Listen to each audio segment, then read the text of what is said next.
Hello friends, how are you? I hope you are all well, happy and healthy. This is Rounak and you are watching Rounak Banerjee YouTube channel.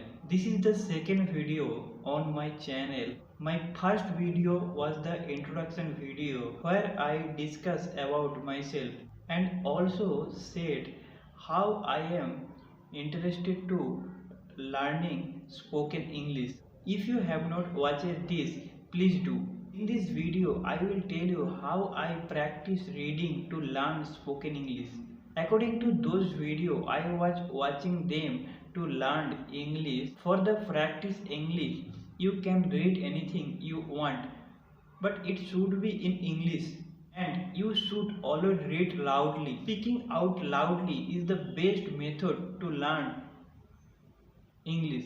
It's not only help your vocabulary but also build your sentence making ability and also can practice your mouth to improve your pronunciation. Now the question is, what is read and how much time to read? According to those videos, you must read for at least 15 minutes in a day.